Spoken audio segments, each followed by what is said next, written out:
Hello, hello, welcome to the show.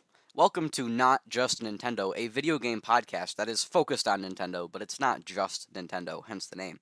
I'm George, or the Ginger Ninja online. I am the host. Also, I'm the only person on this podcast, so hi. Uh, anyways, so this is the first real episode, other than that little like pilot episode, sort of episode zero introductory episode that I did last time. Other than that, like 10-minute thing, I don't think you can really count that, can you? This is the first show. So that's pretty cool. As I mentioned on that introductory thing, I'm this show is going to be focused on me talking about the games that I've played this so far this year in 2025. And I should clarify that technically they're not all in 2025 because the first three aren't. Because I start counting games for a year after Christmas, or really on Christmas. I start counting because I have the YouTube video that goes out on Christmas. That's like a ranking of all the games I played, and you can go watch the 2024 one. I thought it was a really good video, so you can go watch that. That's cool. But anyways, because I do that video, anything I beat after that in the year would be lost unless I do it this way, which is how what I have like those three games that I beat after Christmas on the 2025 list. So that's what we're doing. And I'll talk about all 8 games that I played in 2025. A few of them technically again not in 2025, but basically, right? That I've played since Christmas, we'll say. And that'll be this episode. That's probably all we're going to talk about this episode because I like to yap. And then next episode, I'll come in with stuff I've played since then. So maybe I'll probably have beaten another thing at least by next episode. And then I'll also talk about stuff I've been playing that I'm like partway through since I beat the last game, which was on February 4th. And that'll be next time. And also, I might get into some like news. There's a lot of news, obviously, with the Switch 2 and stuff here soon. So there's a lot of news about that. I'll probably talk about a little bit of that stuff. But I think episode 3 will be a full on, like, talking about the Switch 2, maybe about 3D Mario. We'll see. Of course, if you have any topics you want me to talk about, you can always email. The email is at notjustnintendo, all one word, NOTJUSTNINTENDO at gmail.com. So you can email there. Haven't got any emails yet. I didn't expect to, honestly. I didn't expect that the like episode 0 thing would get any traction. Not that I expect even this to get much traction, but if it does, that would be great. Also, if you have any listener like, things you want me to talk about or questions or any sort of comments on anything I've said, you can also put them in the YouTube comments if you're watching this on YouTube. So I imagine that's probably where the majority of people are. That's at least where the majority of people were for the episode 0 that I did. You can leave them on YouTube. And I was looking on Spotify for creators or podcasters, or whatever the place is called now. I don't know. It used to be Anchor. I was looking on there, and I saw that they had a comment section, which is strange because every time I've listened to a podcast on Spotify, I haven't noticed that I could leave a comment. So I'm not entirely sure how you do that, but I guess if you want to leave a comment on Spotify, I can check those, and so you can do it that way too. So you can either email or you leave it in the YouTube comments if you're there, or you can leave it in the Spotify comments if you're there. But 100% I'll check the YouTube comments and the Gmail, so I would probably recommend those. But if you're on Spotify, I'll try to keep up to date on the comments as long as I don't forget, because I can be kind of forgetful. Speaking of Spotify and YouTube and all that stuff, you can actually watch this podcast now. I've been going around trying to get it on as many places as possible. I guess not watch, listen to. But anyways, of course, it's on YouTube. That's probably where most people are. It's on Spotify. I saw we actually got a few streams on Spotify already, which I was pretty happy about. It's on Amazon Music apparently. I I don't know. I don't know if I confirmed that one or not, but it says it's on there. Actually, no, I did see it. I did see it. I just didn't listen to it on there, so it's there. Podcast Index, I listened to it on there. I don't actually know what that is. I have no idea. I've never used that before, but it was one of the ones that they could auto port it to. Listen Notes as well. It's on RSS, of course.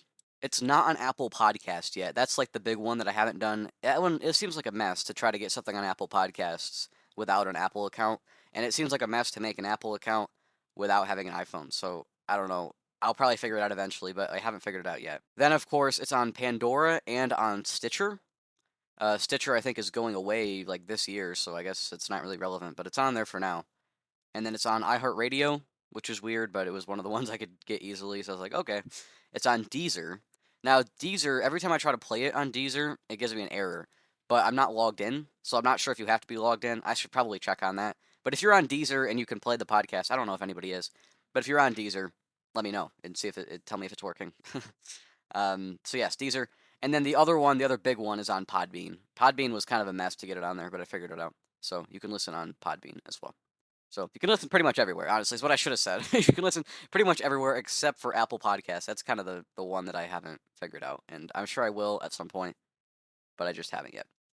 We didn't get any emails, but we did get a couple comments on YouTube. Nunya Bindis 1980 says that gave a timestamp for when I was plugging my YouTube channel and said, and it's not the furry one. And that's an important distinction because, yes, if you look up my YouTube channel, it is the THE space GINJANINJA, one word. That's my YouTube channel where I do video game stuff. If you look that up, you might actually get like some weird like artist, like she does like some weird furry stuff. I don't know. It's weird. Don't go to that one. That's the wrong one. It's like usually the second result, and it has like an Animal Crossing villager. It's the one with like 500 subscribers instead of like a million. So go to that one. So yes, thank you for the important distinction. And then the other comment, it was from Boggle and Lever 49. I know him in real life. He says, please play the entire Metal Gear series. I'm not sure if this was being serious or if this was a joke because there was a bit of a YouTube drama with this guy who was talking about Metal Gear. So I'm not sure if he was being serious here. But if you are being serious, as far as playing the entire Metal Gear series, I'm assuming you mean like all of the like the old ones too on NES and stuff. As far as that, I don't think there's like really been much of a more recent way to play those. I could be mistaken. I don't think there's been any sort of like collection or anything. I guess I can check on that for next time. So I would have to actually play them on NES or emulate. I'm not big on emulation, so I'd have to play them on NES. I guess I could do that, but they're not like high on my list to play because I have to actually go find the carts and stuff. As far as the Metal Gear Solid series, that one I would be more apt to play. Still not very high on my list. I have a lot of stuff I've been playing. I have a lot of stuff still to play. I own a lot of video games, and there's a lot that are like fairly easy to find and decently cheap and stuff. So they're not high on my list, but I might at some point play some Metal Gear. We'll see. So thank you for the suggestion. And that was all the comments and stuff we got. We didn't really get much. And again, you can. I shouldn't reiterate. I already said 1,000 times where you can do it. So, anyways, okay, let's get into it.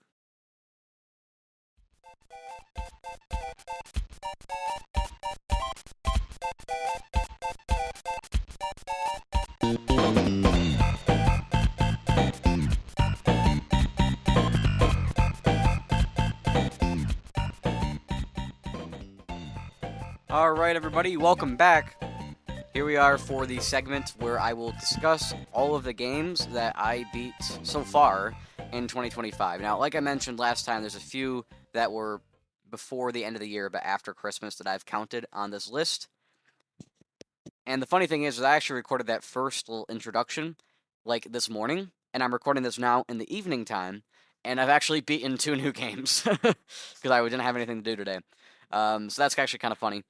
But I'm not going to talk about those games here today. I'm instead going to save those for next episode. I think that's kind of a good idea so that we have stuff to talk about next episode. But we still have 8 games to talk about in this episode, so let's not waste any more time. Let's get into it. So, on December 25th last year, I know I'm saying 2025, but it was last year, I played Astro's Playroom, and it was just on that day. I did it basically in one sitting. I guess it kind of depends on what you consider a sitting, because I did get up and got some water like halfway through. But I played all 3 hours of this game in a row, basically, on my new PS5, because I had just gotten a PS5 for Christmas, and I beat it day one, because honestly, it's actually kind of funny. The reasons why I wanted a PS5, I wanted to play some third-party stuff, which I could already on Xbox. But there's a lot of reasons why I'm not like such a fan of Xbox. And honestly, I could probably get into that in its own episode or whatever. If you guys want to speed up me talking about why I don't like Xbox, you can email if you want. Otherwise, I'll talk about it at some point, I'm sure. But it doesn't feel like the kind of topic to talk about right now. But anyways, I was like, you know what? I can play the third-party stuff on PlayStation. Then I don't really have to play them on Xbox all as often. And of course, there's a lot of things that don't come to Switch, or they come out half broken or because the developers don't like to spend much time actually, developing them for Switch. Um, it is interesting though, like when there's a game that's actually well, like polished and well, when it's built for Switch, right? Not even necessarily primarily, but when they build a version intended for Switch and they don't just like throw out a version from Xbox or PlayStation onto Switch, like in the case of like Prince of Persia, right? Everybody talked about how great the Prince of Persia ran on Switch. Now, of course, I didn't play it. I probably will at some point, but I didn't play it. But that game, they built a full Switch version. They didn't like just port it over. They actually took the time and built a Switch version. So, anyways, I don't know why I'm going off on this side tangent, but that was one reason why I wanted a PS5. But the other reason I wanted a PS5, I wanted to play some of the Sony games, specifically the Spider-Man games and Astro's Playroom and Astrobot, which is funny because I think most people would probably say it was for God of War or for the Horizon series or The Last of Us or something like that. Maybe even Uncharted on PS4 games. But for me, it was mainly Astrobot and Spider-Man, and I did want to play those other things as well, but I mostly wanted it for Astrobot and Spider-Man. So of course, when I got it, Astro's Playroom was free. It's quick download, so I was like, all right, that's what we're doing today, and I played through the whole thing. I also played some Spider-Man that day, but I played through all of Astro's Playroom, and I've got to say, Astro's Playroom is phenomenal. It's one of those things. It's not like super obscure or anything. Of course, it's free on PS5. So there's like there's like 75 million people that have access to it. And I'm not, and maybe it was released on PS4. I'm not entirely sure. I could be mistaken on that. But it's not obscure by any means, but it's something weird because there's actually people that I know in real life that have a PS5 and have for years, and they've never played this game. And I'm like, why would you not do that? Like, it's a free game. It's fantastic. Why would you not play it? So if you're one of those people who has a PS5 and has not played Astro's Playroom, what is wrong with you? Go play Astro's Playroom. It's quite short and it's very fun. And you don't have to like go collect everything. I didn't. I collected most things, but you can. I mean, if you want to go collect all the cool little accessories and stuff. If you haven't played this game, I bet a lot of people have. So I'm kind of a broken record here. But basically, there's like four main worlds, and they're all like named after like different like there's like teraflop treetops or something, and there's like I don't know, GPU something. It's been a couple months here, so I'm not entirely like I can't remember exactly. I guess I could have done my research, but I'm not a very good podcaster. Anyways, so there's four different worlds, and in each world you get to the end and you get one of the PlayStation consoles. You get the PS1, 2, 3, 4. And I will say there's maybe one minor complaint. You can do the worlds in any order, which sounds good, and it is good, I guess. But I kind of wish I knew which PlayStation I was gonna get at the end of the world, because I think the first one I got was the PS3, and then I got the PS2, and then I got the PS1, and then I got the PS4. But I kind of wish I would have known what order they were going to be in, so I could have got them in order. I think it would have made the most sense that way. But I mean, it's not the end of the world. It's a pretty minor thing. It's definitely like one of the biggest nitpicks I have of this game because there's so few that I can have because it's such a great game. And of course, along the way, on your quest to get these four PlayStation consoles, there's like other little there's like the PlayStation 2 iToy, and there's controllers for all the consoles. There's memory cards for the first three, and there's I don't know there's a pair of headphones or there's the disc like a game case for one of them or something like that. Like those little trinkets and doodobs and doodob's a word. I don't think it's a word, but anyway, it doesn't matter. There's all those things just around in the level, and I didn't get all of those, but I did get quite a few. And it's really cool because when you pick up one in a level, you can like move the controller around, like physically move it because it has like the motion sensor inside the DualSense, and you can like examine it sort of. And I found it so cool, and you can zoom in and stuff. I found it so cool, at least when getting like certain collectibles. Like when I got the PlayStation 2 iToy, I'm like, oh my gosh, it's so funny that they put this in here. Like they didn't need to put this in here, and they did, and it's awesome. So it's definitely a testament to PlayStation history, and obviously even more so in Astro Bot. But Astro's Playroom definitely focuses more on the hardware, whereas Astro Bot probably focuses more on the software, like the games and stuff. And I am like 6 hours into Astrobot. I was playing that honestly. I was focusing on PS5 games, and then I kind of moved back to Switch. I can only go like a month without playing a whole lot of Nintendo stuff. So I mean, I played a little bit during that time, but I guess that was my reasoning. So Astro's Playroom, fantastic. There was like in each of the worlds, there's like kind of a main gimmick besides just 3D platforming. There's like a gimmick that you come across, and they're like I think the first one. Are you like a monkey or you're in like an egg or something? I don't know. I think it's like you're in like some like thing with two legs. I know that sounds very vague, but basically you can like press the the shoulder buttons, and of course they're analog, the L2 and the R2, and you can like launch yourself opposite of the direction you're pushing. I don't know. It's an interesting concept. But that one was didn't really stick to me like some of the other ones did because the I think it's the second world that I went to. The main gimmick is you like turn into a monkey, or I think you go in a monkey suit. Yeah, that's right. Because I remember because you would get in the suit and then you'd have to like swipe up on the touchpad, which is another really cool thing this game does. And then you'd be in the suit, and in the monkey suit, there's like the little like they're shaped as bananas, but they're like the little like when you go to a rock wall and they have the little pegs and it's like you're climbing the wall.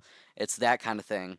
But you have to like swing the controller because of the motion. You swing the controller and you grab like the pegs. And it sounds like it's like some just like shoehorned in like motion controls like you saw in some Wii games.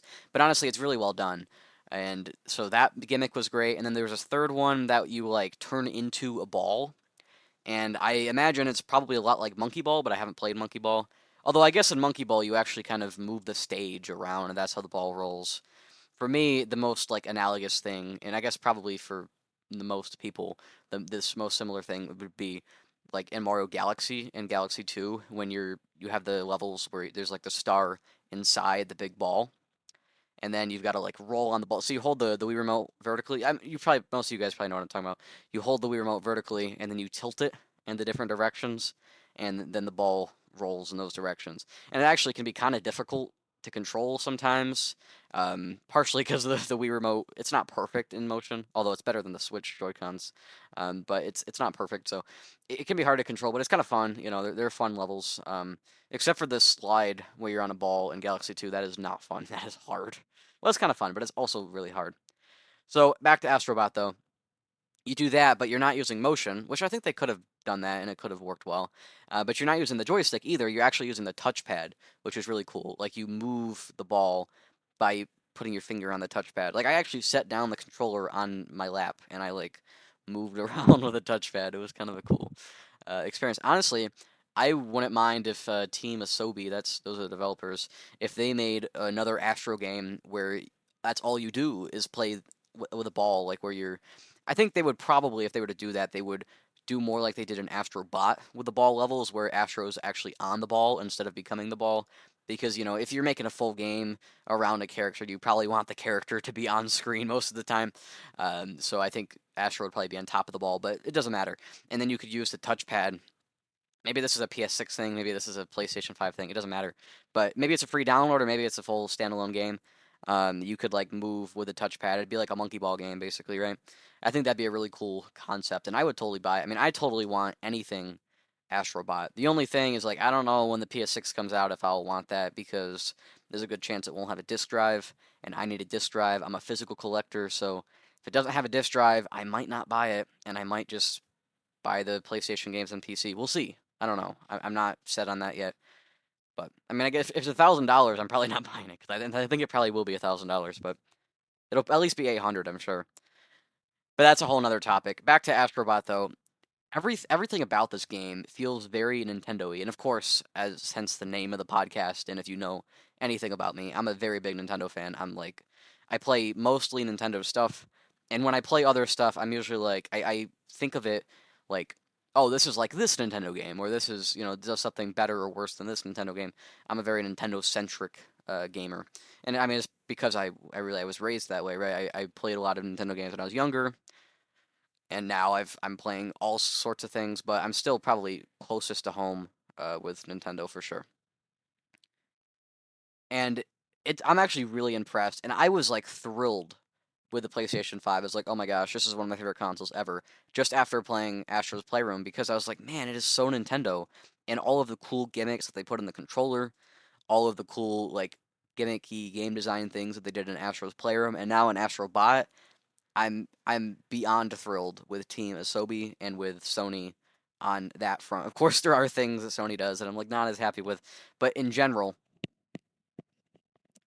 honestly, I think Team Asobi might even be my favorite PlayStation studio. It's that Insomniac's cool too, but those are those are my favorites because Team Asobi, man. Obviously, the direct inspiration is Mario 64, or well, Mario 3D Mario in general. So I guess Mario 64 ultimately, and Mario 64 is my favorite game of all time, man. And I think the Astro's Playroom, Astro Bot, the platforming is fantastic. I do think Astro's Bot is a little bit better, but I haven't beaten that one yet, and we're talking about Playroom. So Playroom still does a lot of the same stuff, and I could say, you could say does some things better. I think I like the idea a lot of getting the four consoles and stuff through the years, but it makes more sense for Playroom to do that and for Astro Bot to focus on the characters because Astro Bot's the standalone game that came out halfway through a generation, whereas Playroom came out as like a almost like a launch title. Like it was a launch title, but it was almost a demo for the PS5. So it would make sense for them to be like, hey, here's our four PlayStations all lined up. Here's how we got to five. And I think that makes a lot of sense. Overall, Astrobot, phenomenal, man. I love love that game so much. Or Astro's Playroom, sorry. I love Astrobot as well, so I keep getting them confused. Because I mean they're quite similar. But I would definitely recommend you've got to play Playroom. It's free on PS5. And as far as Astrobot, I guess if you like Playroom, then play Bot. But if you don't like Playroom, I guess you don't have to play Astrobot. But I don't know what would be wrong with you if you must have like some condition if you don't like Astro's Playroom. This game it is pure joy playing that game, honestly. All right, well, like I said, I got the PS5 and I played a lot of Astro's Playroom. I played the whole game that day.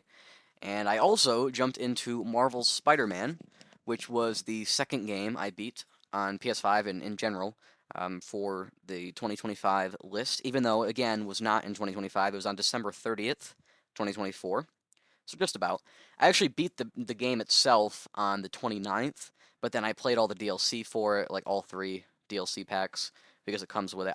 So basically, I got the Miles Morales Spider-Man, the edition that came with Marvel Spider-Man Remastered. So that's how I played this game.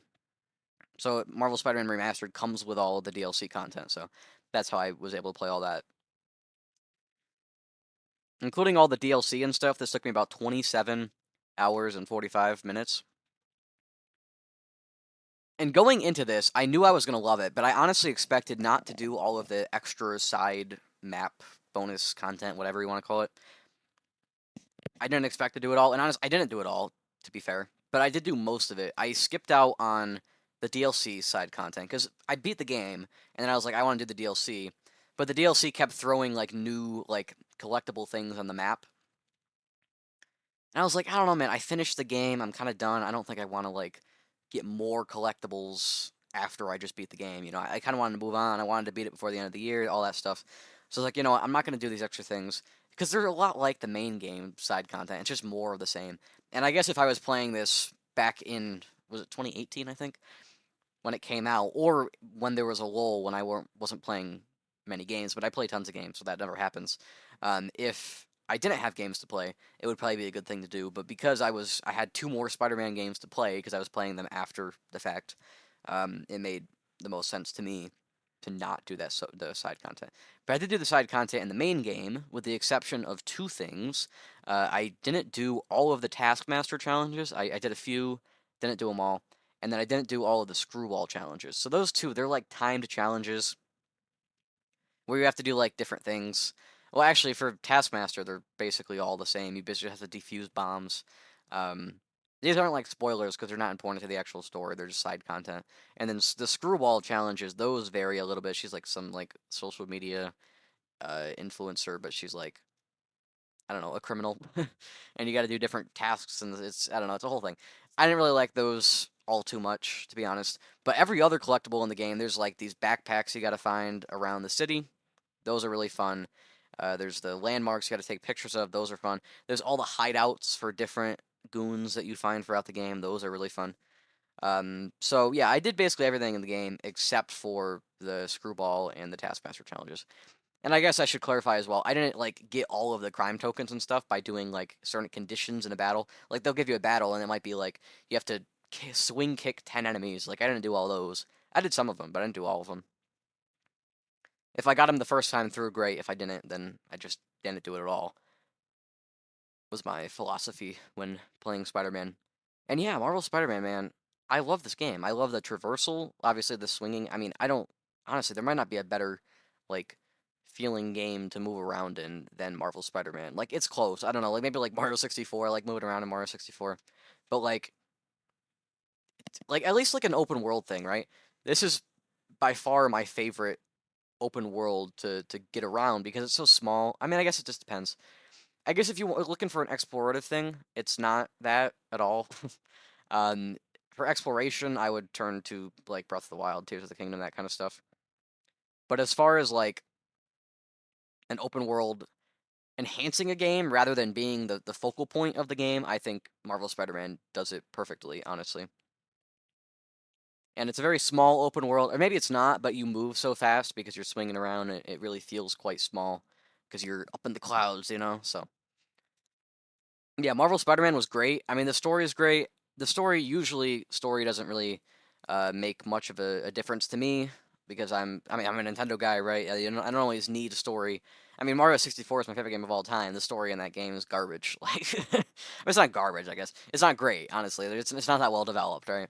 And it doesn't matter. I don't care. The game's still my favorite game of all time, and I probably wouldn't love it anymore if it had a good story. I just don't care. And the same goes for like graphics, right? Mario 64, horrible graphics. I mean, I guess it looks better than some things, but it doesn't look great. But again, I don't care. You know, I'm more about the gameplay and specifically about the progression. How does the game change from the start to the finish? How does it increase in difficulty or introduce new mechanics? That kind of thing. And I think for those things, Mario 64 does it perfectly. And similarly, Spider-Man does those things well, and it also does have the story and it has the visuals. Of course, being who I am, I immediately went to the settings and I turned off the graphical mode and I put it on the performance mode so I could get 60 FPS. And again, I mean, I play Nintendo games. They're not always the smoothest. Usually they're pretty smooth because the Nintendo likes to polish games. But like as far as examples where it wasn't always smooth, like Tears of the Kingdom, right? There's some like when you take out the Ultra Hand, you kind of have some slowdown. It doesn't really bother me too much. It's pretty minor. And the biggest examples I could think of are probably Link's Awakening and Echoes of Wisdom.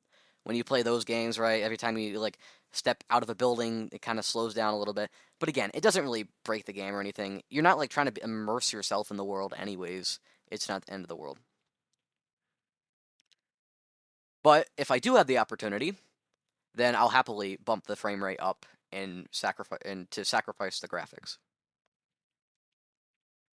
And I mean, honestly, I do notice the difference between 30 and 60 FPS, but I really don't notice the difference nearly as much between like 1080p and like 4K, right? It doesn't. I mean, I guess I notice the difference, but it doesn't really bother me to play something that doesn't look so great, as long as it runs well and it plays well. Really, is the main thing. But I'm not going to dwell on Spider-Man too much because I do have more Spider-Man games to talk about. So we'll move on to December 31st. So we're still not in 2025 when I beat The Legend of Zelda: Echoes of Wisdom. So this, I'm very happy to say that I did beat Echoes of Wisdom in its launch year. I was not late to Echoes of Wisdom. I mean, I guess I was a little bit, right? I didn't get it when it came out. Was it September 24th or 26th? I don't know. Maybe it was the 25th. But it was in that area. I didn't pick it up then, simply because I was trying to buy a computer. I was saving up, and then when I finally got the computer, I was saving for a capture card. So when I finally got some money again, I bought Brothership instead because I wanted to play both games, but I wanted to, make videos. So I was like, you know what? I think Brothership would be better because it was more relevant, it was newer, right? So I got Brothership instead. And Brothership, I'm not talking about here today because I beat that last year on December 7th, I want to say. No, 15th, sorry. December 15th. So that's not part of the discussion for today. I'm sure I'll talk about Brothership in the future, though, because I do love Brothership. I know a lot of people were pretty negative on it, but I'm quite positive on it. But back to Echoes of Wisdom, I'm very positive on Echoes of Wisdom as well. And I think it's important to mention that you should probably take my opinions on Zelda games with a grain of salt because I have some hot takes and I also haven't played them all. For instance, I think Skyward Sword is like 1,000 times better than Breath of the Wild and Tears of the Kingdom. Skyward Sword is my favorite Zelda game by a long ways, and I know that's not like a popular thing. I know that's not a common thing, a good take, right? But it's my take, so take that. But anyways, but back to Echoes of Wisdom. Echoes of Wisdom was fantastic.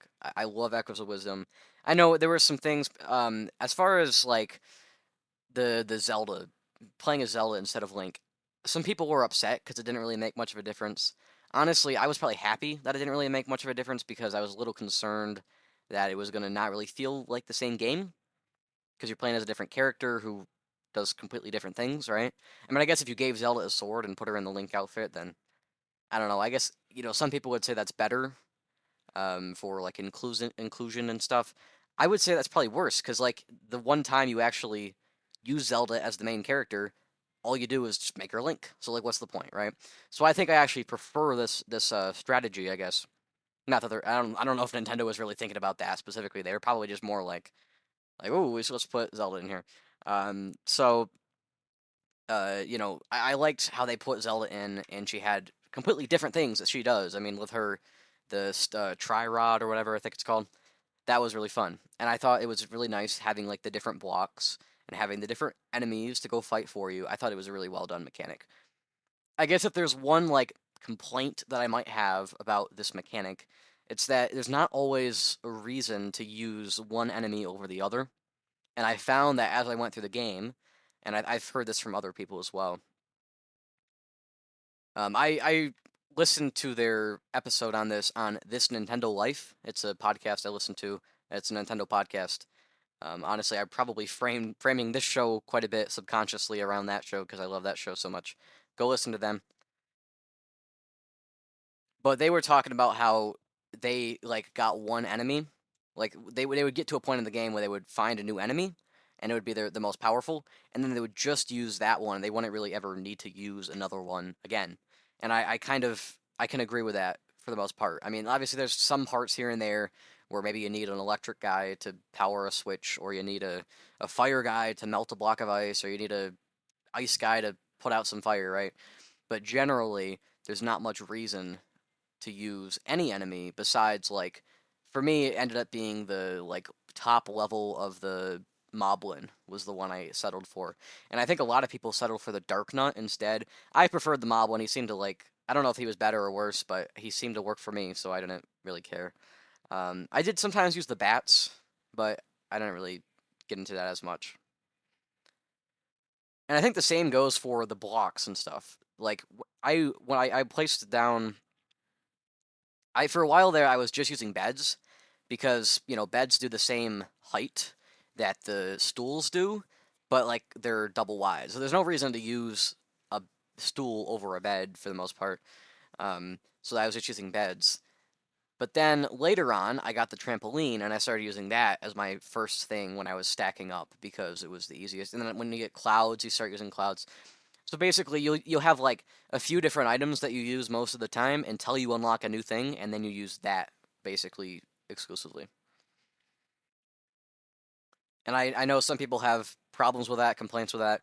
I don't really mind that idea too much. But yes, generally, I think this game was very well executed. I heard some people complaining about the bosses, like they're not all too interesting. I guess the bosses really aren't like the highlight of this game, but I didn't really mind them. Again, I didn't do all the like bonus content, but I did do like I guess a little bit. Like I did the extra dungeon you don't have to do. Um, and I do like that there is a little bit of freedom as far as where to go, but it's not completely open. Kind of like Breath of the Wild is basically completely open, right? And I didn't really like that necessarily. I like how it's like somewhat in between, right? Honestly, if the game was completely linear, that'd be fine by me. I don't mind things being linear, but I understand that there's a large crowd of people who want things to be open, and that's okay. They can have it. I think they can have it both ways, and I think that's what we have here with Echoes of Wisdom. I think, and Tears of the Kingdom does that a little bit as well. I haven't beaten Tears of the Kingdom, so don't take my opinions on Tears of the Kingdom at face value because I haven't beaten the game. And I also took like 7 years to beat Breath of the Wild because I kept like not liking it and then leaving and then coming back and leaving and just I don't know. My point is, Echoes of Wisdom is great, and I loved the world. I went to some of the areas before I was supposed to. Like I couldn't do anything there yet, and I was kind of just there. And I think it was kind of interesting because then I could just warp in later when I actually had to go there, and it wasn't a huge deal. I did find myself. This wasn't like a fault of the game. It was just me being dumb.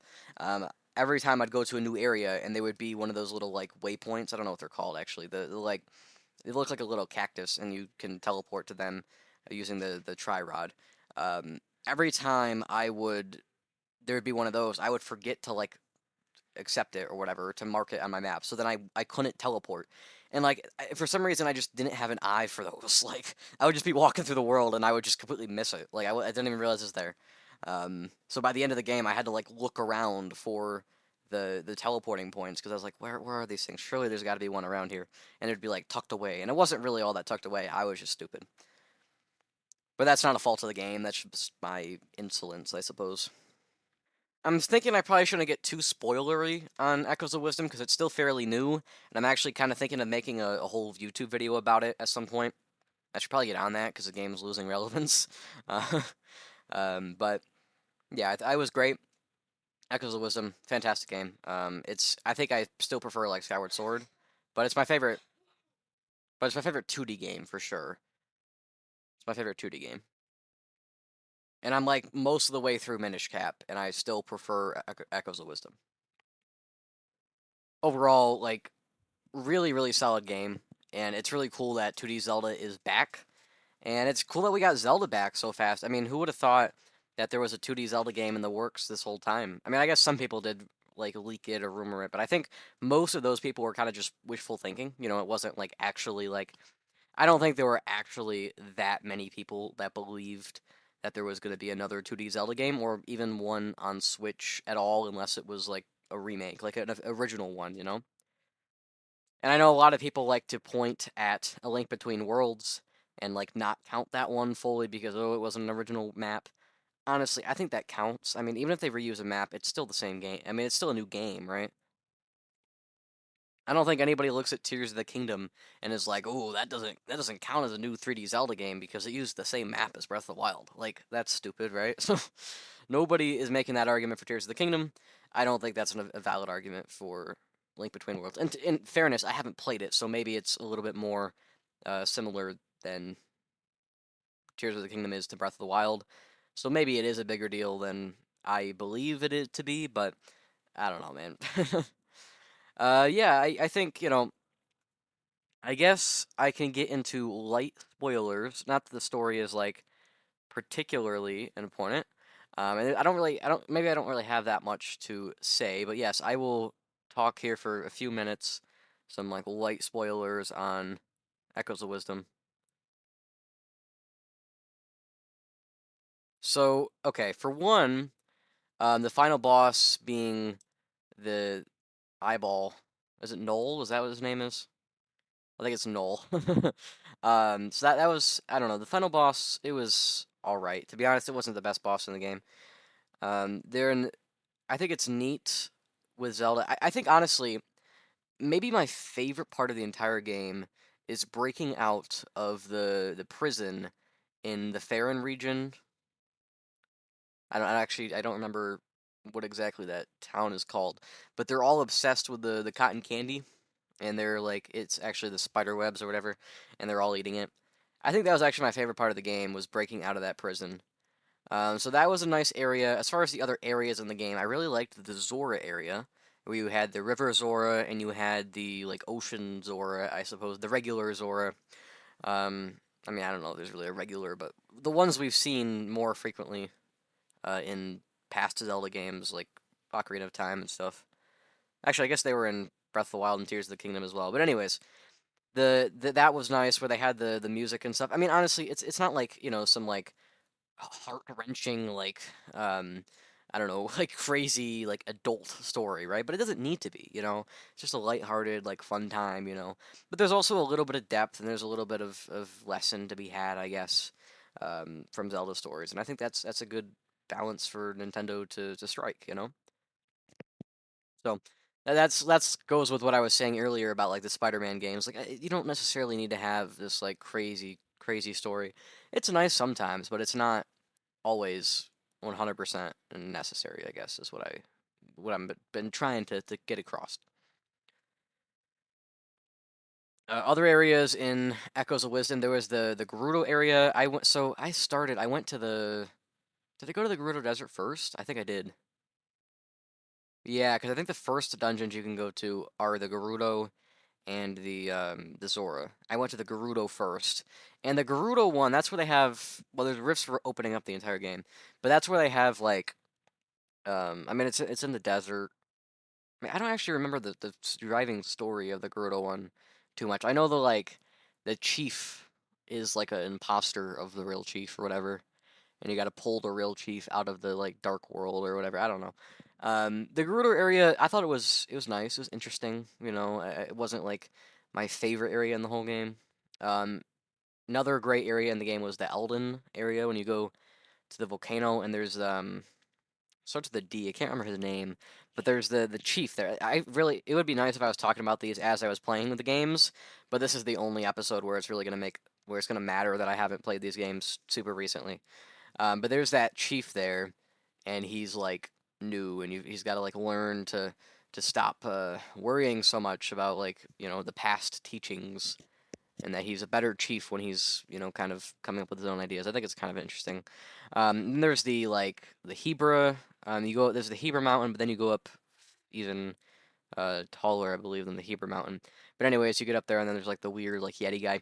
Seems like everybody on the internet loved the Yeti guy and his story. I don't know. I guess it was fine. It wasn't like my favorite of the areas, but it was interesting. I'm really glad I played this game, and I think it's really worth it for anybody.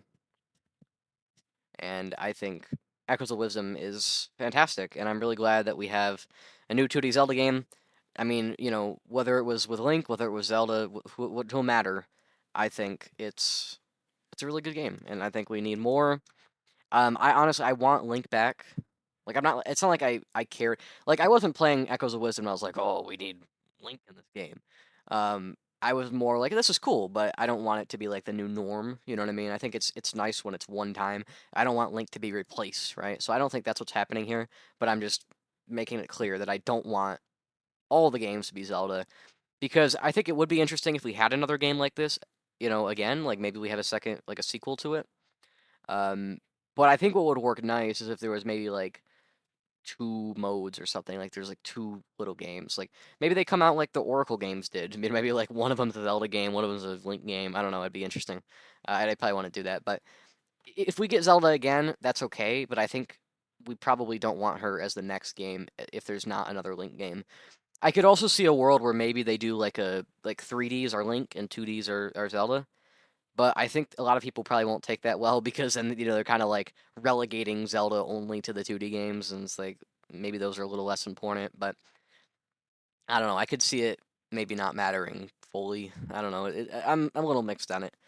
So I do want Link back, but I liked this outing with Zelda. I thought it was interesting, and I was a little worried going in. I was like, this probably isn't gonna feel like Zelda, but it still did. It felt very much like Zelda. So I'm beyond thrilled with Echoes of Wisdom, and I'm glad I got to play it technically in its launch year. I beat it on the last day of 2024. So that was it was a good experience. So I don't know if I mentioned.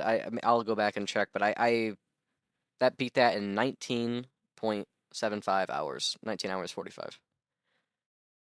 All right, so the fourth game we're gonna talk about today, is that right? Fourth game, that I actually beat in 2025 this time. Don't worry, was Spider-Man Miles Morales. I almost said two. It's the second one, but it's not this it's not Spider-Man 2. It's Miles Morales. And Miles Morales is a much shorter game than the first game, the first the Peter game, the Marvel Spider-Man. And in a lot of ways, it's better. I think they've made some like improvements to like the UI and to the, I guess, honestly, I think the story's more engaging in the first game. But like I said earlier, that doesn't really matter too much. Obviously, it looks prettier, but again, doesn't really matter too much to me. So really, the main thing here is that I think the side content, some of it is not as good. I think like the landmarks and the backpacks and the are like better in the first game than like the sound recordings and stuff are in the Miles game. However, they didn't have those stinkers like they did in the first game with the Taskmaster and the Screwball. So, maybe you could say that the average side content in the first game is worse, but there are like highlights that end up being better than the stuff in the Miles game. So I'm kind of mixed on it. If you're trying to 100%, this game is a lot friendlier to that. But if you're just if you're just playing it to for the story, I think, or not even for the story, just for the gameplay and not necessarily 100%ing it, then I think the first game might be better. Um, but it was really interesting. I didn't really know. I watched a full Let's Play of the first Spider-Man game way back when I was very little when it came out. I guess I wasn't very little. I was kind of little. So very little implies I was like 6, but I wasn't. It wasn't quite that bad. Uh, um, but I started watching a Miles Let's Play when that came out. Of course, I was quite a bit older then. But I didn't watch all of that because I was like, oh, maybe I'll play these games one day. But I don't know. It took years after that for me to actually get a PS5 and get around to it and stuff. But my point is I didn't know about the story and the stuff of the second game going in, or of Miles, or of the second game going in, whereas I did for the first game. So now that there's like that many like crazy reveals or anything, I guess as a like should I spoil this? I don't know. Um, you know what? No, I'll do spoilers afterwards. Same with the first game, the swinging and all that stuff. It's almost identical. Like honestly, it's almost identical. I did really like something I was really happy about is that they didn't like remove too many of the abilities that you unlocked in the first game because it would have been kind of annoying. Oops, that was probably a weird spike. Sorry. It probably would have been kind of annoying if like you unlock all these things in the skill tree in the first game, and then in the second game they're just like, nope, goodbye, they're all gone. But no, they actually you get to keep some of them, not all of them. But I think the more important like movement-based things you get to keep. There was definitely at least at the beginning of the game, I felt like there was a heavier emphasis on doing the tricks in the air. Like you hold I think it's square. Hold on, I'm looking at the PS5. Yeah, it's square. You hold square. I'm a Nintendo guy. The Nintendo buttons are what I think of automatically. Uh, but anyways, you hold square and then you like do like tricks in the air depending on what direction you're holding, and that's honestly kind of a fun thing. I messed around a little bit with it later on when you get like the Venom jump. I mean, I guess it's not really that much later on, but you get the Venom jump. The Venom abilities are really good, but you get the Venom jump and then you're like in the air. And I tried jumping off. I think it was what did I jump off? Did I jump off the Empire State Building? I don't know. I found the tallest building. No, I jumped off the Avengers Tower. That's right. I jumped off the Avengers Tower because it was one of the taller buildings in the area I was in. And I jumped off and I dove and I started tricking right at the top and in the air. And I had filled out my venom gauge at this point. And I went all the way to the bottom doing these tricks. And then I venom jumped and I did a few more tricks and I venom jumped and I did a few more tricks and I venom jumped. I think a third time is the most you can get. And I did a few more tricks because I wanted to see like how much XP you could get all in one run. I don't remember what the results were, but I thought it was interesting. Another funny thing, this isn't really much of a spoiler, it's pretty unimportant, it's not like a story beat. But there's a cat you have to save early on in the game, and then I think you see the cat maybe one other time in the story, but then at the end of the game, as a side thing, you can like go and get a suit where the cat is like in Spider-Man's backpack, which is kind of funny. Um, of course, I didn't get it until I was like done with the game. I had basically done everything, so it's like there's no reason to. I put it on. I was like, oh, that's cool, but I didn't like. So I think if I loaded it back up, I would still be in that suit because I finished the game out on that note. So.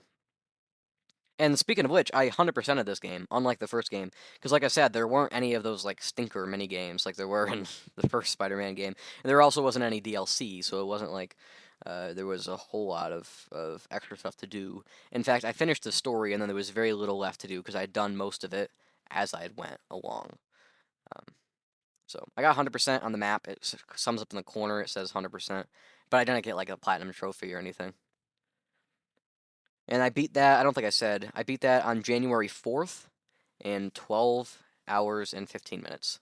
So I went back from winter break or from Christmas break, and like I beat it 2 days into the school starting. So I played like all of these games I mentioned over that school break.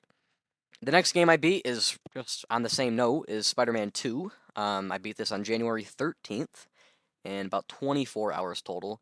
I also 100%ed this game. And honestly, I think it's my favorite of the three Spider-Man games. I've looked around online, and it doesn't seem like everybody has that exact same opinion. But I do think it's my favorite one because I think the side content is the best. It's one of those things people have said that the story was maybe a little bit less compelling than at least in the first game, and I think that might be true. At the end of the closing of the story, like the last parts aren't necessarily like maybe quite as good. But like the first arc, we have Craven. I guess I'll spoil that. I mean, everybody knows Craven's in the game, right? When you have Craven at the start, that is a far more compelling a story than Venom later on in the game, I think. But I still think the Venom was cool.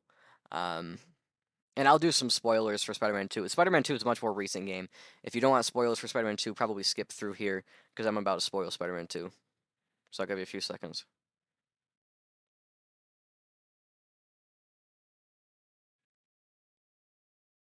So since Spider-Man 2 is a recent story-based game, I don't want anybody getting too spoiled on that.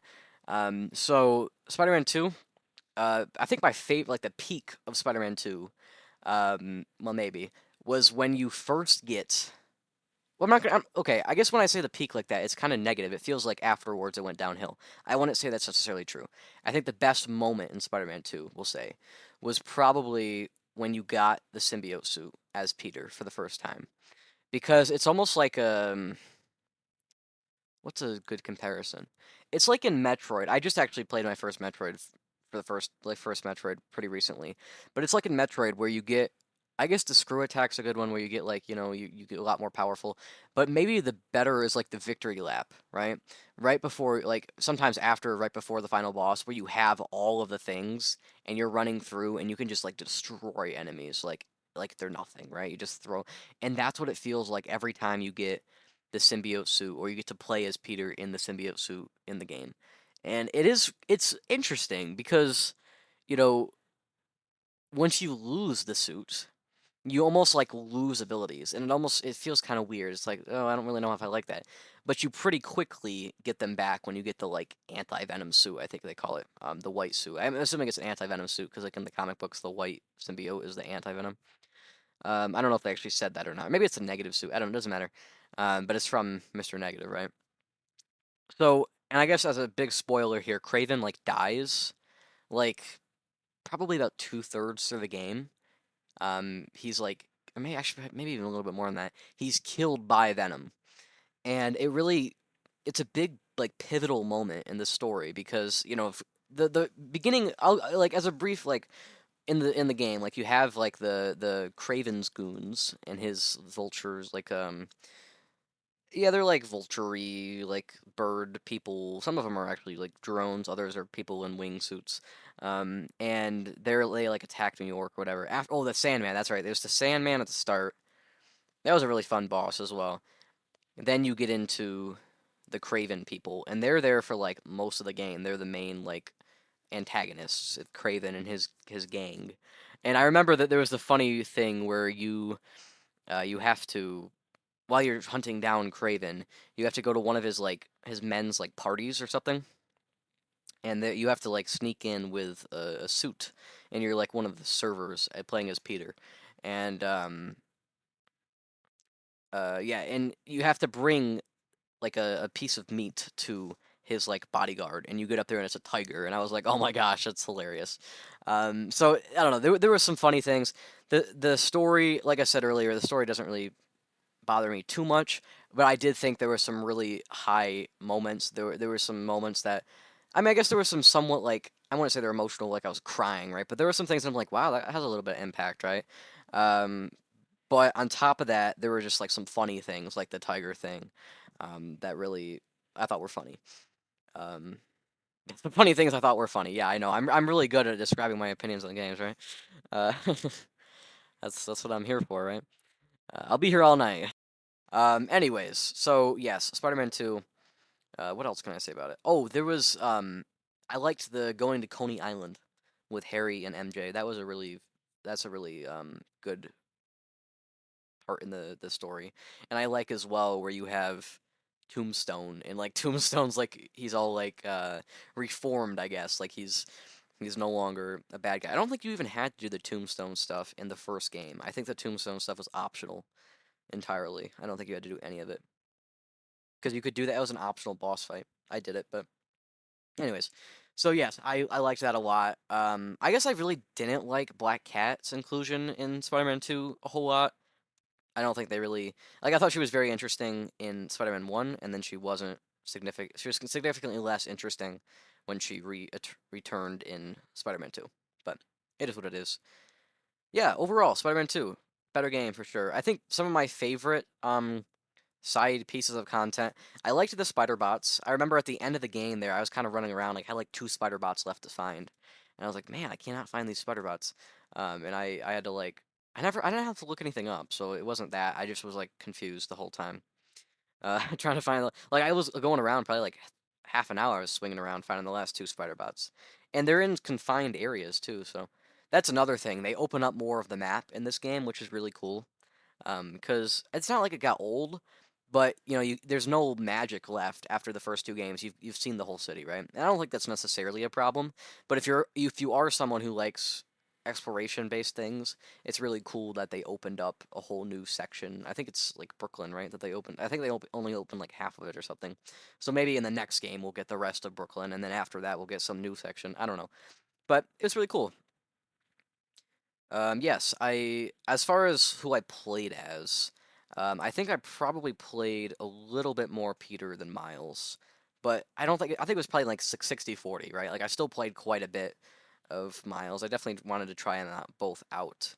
But I really liked using Peter later on in the game. I think at the beginning, Miles is probably the better character because like he has the Venom abilities and Peter doesn't have really anything going for him like that. But then later on in the game, Peter ends up being much better when he has the anti-venom abilities. So I guess it levels out a little bit. I think actually Peter is better by the end of the game. Um, so yeah, I think that was good. I will say I didn't. Well, I was mixed about the inclusion of Yuri Watanabe. I liked her in the first game. I really didn't like when she went all crazy in the DLC. And then I think that was in the DLC. I don't know. For the first game. And then in the second game, there she's like Wraith, I think is the name. The purple, like she's got the weird like scythe, almost like grappling hook kind of thing. I think it would be kind of interesting if we got a whole game with Wraith, but I would probably have problems with it because I didn't think Wraith was actually all that compelling a character, and I don't know, she seemed a little like she's definitely like an anti-hero, right? I think is really how you would describe Wraith. But I think my main problem with Yuri is her haircut. Oh my god, like what happened to her hair? Like that's horrible. Like anyway, I guess I can't be talking about bad haircuts. My hair doesn't look great. Um. Anyways, and then the other thing, another minor gripe is MJ looks not so great. MJ looked a lot better in the first game. I liked her character design a lot better in the first game than in like the third game. Spider-Man 2 was the third game. It's weird. Um, so that's probably about all I have to say on Spider-Man 2. Um, oh, you know what? Yeah. The next game in the series. I'm curious. Like, are we gonna get another standalone Miles game? Probably not. But it almost seems like they're trying to phase out OG Spidey. So maybe we have like a Spidey or a Miles Morales Spidey and then like somebody else. And I think Gwen would be the choice because of her popularity. But of course, they literally set up Cindy Moon as Silk in the post, was it like mid credits or post credits or whatever. So I could actually see possibly a Silk game. I don't know if it would be a standalone. I don't think they can go back to a standalone game after having a combined game. Like I don't think that would really work super well. Um, so I don't know. I guess maybe I'm just crazy. But they could. I don't know. They could do it. I would play it. I'd like it. Silk game would be fun. So, or they could do a Miles and a Silk game. I think what would be really cool is if we got all three, but I could see that might be a little bit of a mess. And then there's gonna come a point where it's like just too much, you know. It would also be cool though if they just kind of stepped away from this story and they like went off and did like a Spider-Man 2099 game, or they did a. I mean, they did. I guess they might have kind of set that up, right? Like they mentioned Miguel O'Hara, so it's not completely out of the realm of possibility that we could see a 2099 game or a noir game. I think would actually be even more interesting. Imagine a Insomniac Spider-Man noir game.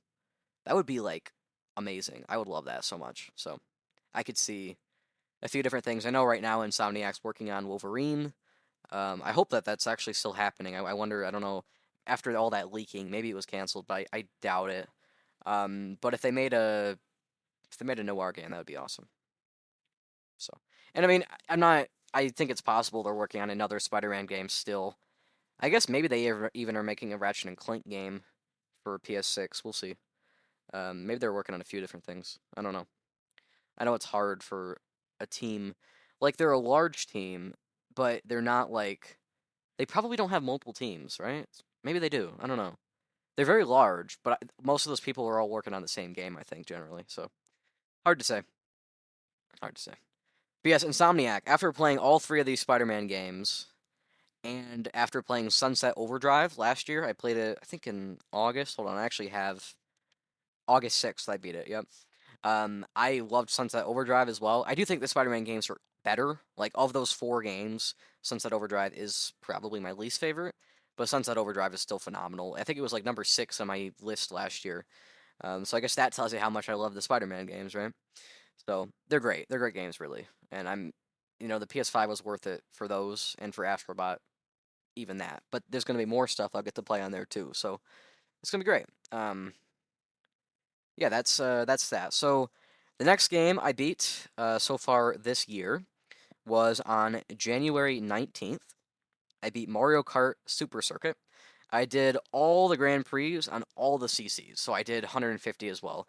Because last year when I beat Super Mario Kart on September the 11th, I did not do all the CCs. I did all the Grand Prix on like 50 and 100, but I didn't do them on 150 because you got credits after just a 50 and 100. So that's when I stopped there because if it was 150 on Super Mario Kart, it's kind of tough. Um, but on Super Circuit, it's quite a bit more reasonable, and you actually get credits after each circuit. So I felt more inclined to have to do the 150cc. And I did it, and it was fine. It was great. So I was kind of going through some of the Mario Kart games and getting like the Grand Prix on all of them. So I did Super Mario Kart. Now I've done Super Circuit. So I'm going to do Mario Kart 64 probably pretty soon.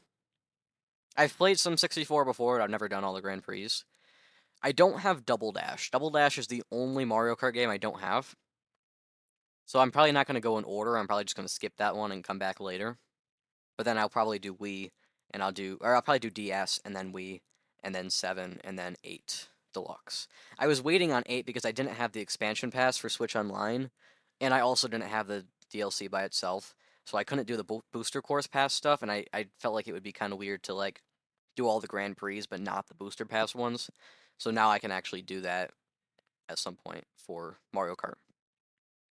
Actually, I haven't played Mario Kart since before I got the booster course, or before I got the expansion pass. I don't really play much Mario Kart to be honest.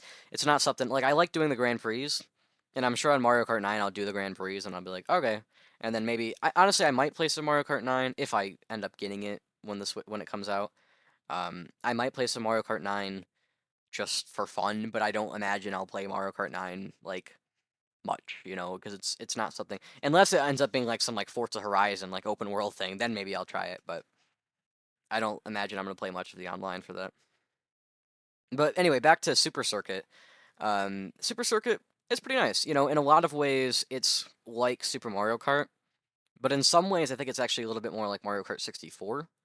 Like it kind of takes a little bit from both. It looks a lot more like Super Mario Kart, but then it plays a little bit more, I think, like Mario Kart 64 is my general opinion on it. Of course, I hadn't played it because I don't play a ton of handheld stuff, so I wasn't gonna buy it on Game Boy Advance. I may at some point, but I didn't. So I played it on Switch Online. And yeah, Super Circuit, it's pretty nice. I mean, it has nice courses. You know, it's not too hard a game. You know, I did start playing like F-Zero on Switch Online, but that just gets a little hard. You know, like it gets hard. So, but Super Circuit, pretty easy game. It's pretty fun. So, all right, that was all the stuff I beat in January. But on February the 1st, I beat a game. Oh, actually, I forgot. Sorry, I spent 3 hours on Super Circuit. I beat it on January 19th. So February 1st, I played Behind the Frame, The Finest Scenery. And this was a game that was free on Epic back, was it in December or was it early January? I don't know. I think it was actually early January. It was free on Epic. I've played a few games all the way through that were free on Epic. Like I played last year, Toem. I played Toem, and that was a fun game. Toem, I guess we can talk about Toem real quick. Toem's a fun like picture, like it's a puzzle game where you take pictures. Well, you don't just take pictures. You collect items and stuff too. But then you have to go find different people in each little area, and you get to areas by a train or like a bus. I think it's a bus actually. Um, and you have to take pictures for people that want different things. You have to get items for different things. You have to trade things around a little bit. It's a fun little thing. It's like I would say it's a puzzle game. Honestly, is what I would classify it as. Probably it's like a puzzle adventure game, and it's short. It's an indie thing. I think it's made by what Something I Made is. I think is what it's called. Is like a. It's such an indie dev name is what it is. But anyways, that was a free game on Epic, and I think in October maybe. No, I think it was in September. It was free. But anyways, I've been claiming a lot of free stuff on Epic. I just recently claimed Humankind by Sega, which is a lot like Civilization. I was checking it out a little bit, but I'm probably not going to play that much of it. And then I claimed like F1 Manager, which I'm probably never going to play. The other day, I claimed Beyond Blue, which I might actually try out. It's like a diving game. Um, and then I claimed like Undying the other day. I don't know. I've been claiming all sorts of stuff on Epic Games.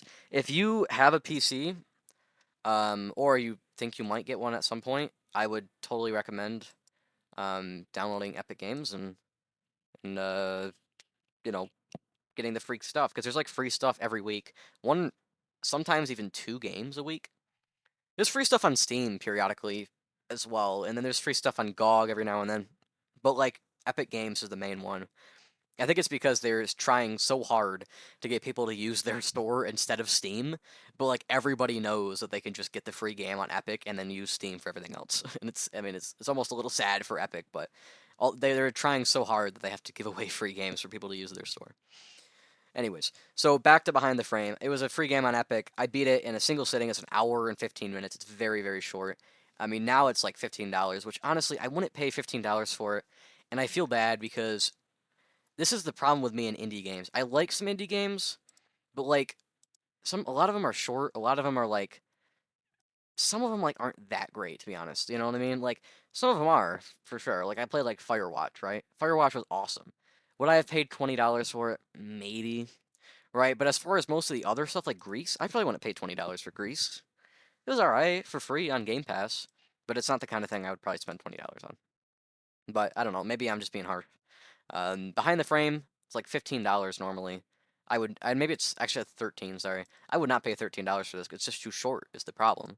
It's off right now. It's like $8 right now. Even that I wouldn't pay because it's just so short. You know, I'd pay like $5 maybe. But for free, it was great, and I thoroughly enjoyed it. It's this you're like a painter, I guess. It's a first-person puzzle game.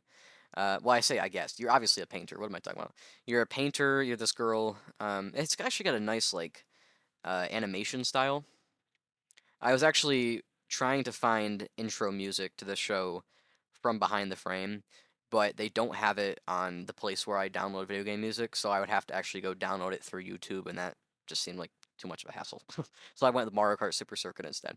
But anyways, it's good. It's good soundtrack. You know, a lot of these indie games have really good soundtracks, have really good art styles. I think it's because they have to stand out. You know, to really to stand out, right? Um, so yeah, Behind the Frame. It's a fun game. It's by Silver Lining Studio, published by is it Akupara, something like that. There is another game from Silver Lining that's a lot like this one that I kind of wanted to play, but again, I don't want to like spend too much money on it. If it's like heavy sale, I'll probably buy it. But it was another like I think it's another painting thing, honestly. But it's another indie game where it's like a first person puzzle game. Maybe it's a detective thing. I don't know. Maybe I can look it up real quick. Silver Lining Studio. But yeah, as I'm looking this up, um, behind the frame, there's some good puzzles, and basically you have to like do a section of the game, and you have to do like your daily routine. You do different puzzles, and there's some stuff at the end that gets a little bit like weird. Like it's not like normal life, like not like paranormal, but it's a little strange. Um, oh, the star named EOS or EOS or whatever comes out later this year. And what was that? The star named EOS. EOS. I don't know. Oh, it's a photo. That's what it was. It was photos. So that I might. I'm thinking of playing that, but how much? I don't know how much it was gonna be. I don't know. But we still have months until that comes out anyway. So, but yeah, definitely check out Behind the Frame. Well, I don't know if you feel like paying money for indie games, but it's one of those things that might come on sale eventually. So I don't know. Okay, but yes, Behind the Frame, great game. You have to basically do like a section of puzzles on a day, and then once you do the section of puzzles, you find like some like painting or some like object that like usually opens up, and then inside there's a bottle of paint, or like a tube of paint, I guess. And then you get a new color of paint, and then you can go back to your main picture, which is on an easel by your window, and then you can fill in that section of the painting. And so like it's broken up into chapters based on what color of the painting you filled in. It's really well done, to be honest. I almost feel bad saying it's too expensive, but I don't know. I don't buy much digitally, especially. So yeah, behind the frame, there's really there's not a whole lot to say about it because again, it's really only an hour long. So yeah, I think that I'm probably gonna end it there. But yeah, it's a fun game. I would potentially think about checking out the next one at some point. Um, yeah, behind the frame. All right. The next game I beat this year, February 4th, I beat this one. This is actually the last game I'm going to talk about because the last two games that I played this year I beat today as of recording this. So actually yesterday when you're seeing this, and I'm going to talk about those next week. Um, at least one of them. I'll probably talk about them both. Yeah, why not, right? So Final Fantasy was the most recent. I played that in about 13 hours, and I played it on the Pixel Remaster on Steam. Final Fantasy is like shockingly amazing. I mean, considering it's from what was it, 1988, 87? Is that right? Yeah, I think so. 1987. For an NES RPG from 1987, this game is like amazing. Like this game has no right to be this good. But I guess it's one of those things where you have like really old games, and the best of the best from that time period are still really good today. But games that are like mediocre back then are like, not so great today. And then games that were bad back then are like even worse today, you know? So even something like Mario 64, like literally, I mean, I think it's still the best game ever made, but I think it's probably was better in 1996 than it is now. You know what I mean? Because it's more current. So, and that's not a jab at retro games, because like I said, I still think Mario 64 is the best game of all time. But I do think that games have to be even a little bit better to last, you know? And I think there's a lot of stuff that we love right now that we won't look upon as fondly. Like, I haven't really been around that long, but I'm sure there was stuff back like in the 90s, right? Like maybe like something like I don't know, like Duke Nukem, right? There was probably people that thought that Duke Nukem was going to be something that everybody loved, everybody remembered, everybody played for like forever, right? But I feel like Duke Nukem's fallen off because it maybe wasn't quite good enough then. Maybe it was pretty decent then, but it wasn't amazing then. And because of that, it's not talked about now. You know, I think it's one of those things. The Final Fantasy was so amazing then that it still ends up being pretty good. And of course, the Pixel Remaster helps. I was just thinking about it today. I was like, I can't imagine playing Final Fantasy without the modern save system. Because originally, I don't. Could you save in dungeons at all? I don't think so. I know you could save like in towns. There was like a specific building that you had to go in, and there was like a dragon, and you like pray in front of the dragon, and then you save. It's like, tell me your story, and then or maybe that's Breath of Fire, but I'm thinking Final Fantasy had something similar. And I just, but could you do that in the dungeons? I don't think so. Maybe if you could, it was like a specific save point or something. But like, even still, it would probably be much harder than like nowadays, where you can just save at any point on the map in a dungeon. It doesn't matter. You can save anywhere, and it makes it definitely a lot easier, a lot well, really just a lot easier. Oh, I guess a lot more streamlined in experience, right? I don't think like the average person. I don't think I would even go to Final Fantasy on the NES on the cart. At least with my first time playing it, right? Whereas Pixel Remaster, yeah, there's no reason not to, right? You might as well just hop it in, it's fun. So yeah, I would definitely recommend playing through some of these old Final Fantasies. Of course, there's all six of them. Everybody agrees that six is the best one. A lot of people say five is the second best. But one doesn't deserve, or it doesn't get quite as much credit as it deserves, I think, because it's still an amazing game, even all these years later. Um, Now, I mean, honestly, the story's not great, right? It's pretty basic. It's like, oh, go get the four crystals. You get the fire crystal and the water crystal and the earth crystal, which makes no sense, and the probably the air crystal, right? It's like, oh, get the four crystals, which is kind of stupid, right? We can all agree it's pretty stupid. But that's not to say that there's not anything good about this game. I mean, I think the battling system it's basic, but it works well. If a lot of the modern RPGs or even ones of that era, they would like have well, usually not in the NES era, but like the Super Nintendo PS1 era, they would have some like weird twist, right? And they'd be like, how can we make this different from Final Fantasy and Dragon Quest, right? And they would have some like weird, wacky like mechanic in the turn-based battle system, and oftentimes that completely messes up the game. Like it just doesn't. It's just horrible now, right? But so that means um, without any weird things, you've got something that maybe doesn't have the best battle system, but it's got one that it's not wrong. It's not bad in any way, right? Like it's still good. So I don't know. I think that's really Final Fantasy. It's worth playing. If you're a fan of RPGs and you haven't played it, you're probably a little weird, but you should play it because it really is quite amazing. I'm glad I played it. And I'm most of the way through Final Fantasy 2. I'm kind of stuck on the last boss. I'm gonna have to go grind and stuff, and I'm just wasn't really feeling it. But I'll probably have that to talk about next week. It's one of those things. I'm not sure if I should save games, like maybe not quite talk about them right off, and maybe wait a little while just to make sure I don't run out of things to talk about. I don't know. I'm sure even if I haven't played anything, I can find stuff to yap about. I am quite the yapper. So Final Fantasy, it's really good. It's really good. Um, yeah, 13 hours I played that. February 4th, I completed that game. So I think honestly, there's not a whole lot left for us to talk about. How long is this episode?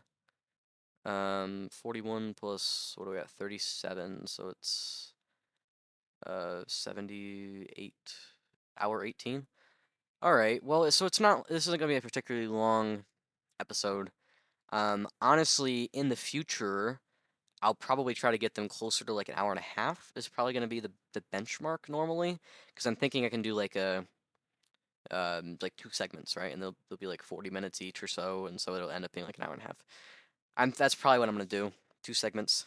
Um, if at some point I get enough emails and stuff, maybe I'll do that as a segment. But I don't know. And again, if you want to email the show, email at or not at sorry, email not just Nintendo, all one word, NOTJUSTNINTENDO at gmail.com. You can email any questions, any comments, any I guess if you think Mario 64 is the worst game ever, then I guess you can email that as well, and I can tell you how wrong you are. You can send any of those things there. You can also comment them on YouTube. If you're listening on YouTube, I guess even if you're not, I guess you can go still comment on YouTube. I guess you could. And apparently you can comment on Spotify, which I did not realize was a thing you could do, but supposedly, according to Spotify for creators, you can do that. So I guess if you want to do that, I will check those. I don't know if there is any comment section on another platform. I probably won't check those because I don't I don't know that exists. I guess but Spotify you can do, and I'll check that one. So, that's the email. What else do we have to say? Oh, yes. Another thing. You can find the show. I made accounts for the show, for both X and for Blue Sky. And I'm gonna probably leave like updates like, oh, the show's late this week, or it's about this week, or it came out this week. Like I'll probably plug it and stuff, um, on both Blue Sky and on X. So on Blue Sky and on X, it's the same handle. It is at not just Nintendo. I got a pretty simple one. It's just like that. I mean, I don't know if it matters. I don't think it's case sensitive. But on X, it's capital not, capital just, capital Nintendo, and on Blue Sky it's all lowercase, but I don't think it matters. I think you'll find it either way. Or you can just look up not just Nintendo dash a video game podcast, and you'll probably find it that way as well, I would assume. And it has the same profile as uh, the show does. It's the same image of a 64 controller with Mario and Link. So you can find it on there. I haven't really posted anything on there yet because I just made them today. But I will, post when the show's coming out, any news about it and stuff. You can also find my personal account on Blue Sky. I'm not on X. Maybe I'll come back to X. I don't know. But I'm on Blue Sky, and my at on Blue Sky is at Ginger Ninja dash YT. GINJANINJA dash YT. And it's the username is the Ginger Ninja with a space, all capital. Both words are capital, not the whole. What am I talking about? Anyways, I'm just yapping at this point.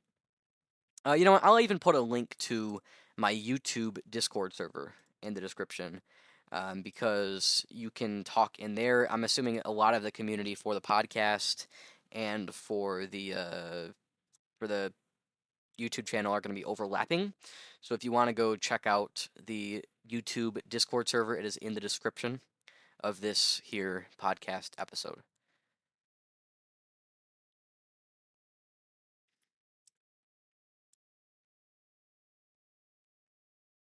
All right, well, I think with that all done, I think we can roll the closing music, right? So I will see you all next week on Wednesday, like 4 or 5 area. It's gonna come out Eastern time. I don't have like a specific day that I'm not like scheduling it like 4 p.m. on the dot. I just put it out in that area. Um, Maybe I should do that, but I don't. So, anyways, it's been George. It's been good talking. Next week I'll have more current games I've played, and I'll probably have some new stuff, and hopefully some emails. Right? You guys are gonna leave emails, right? Right? Right? So I'm sorry if this was a little bit like maybe not the best episode of a podcast you've ever watched. Maybe I was a little uh, not the best, but I am just starting. This is my first episode, so it feels like we've been doing this for a month already, but it's only been like 2 days. So here's to 100 years of this, right? Imagine we actually get there. That'd be crazy. Imagine we like invent immortality. I should just stop yapping. What am I talking about? All right. Goodbye, everybody.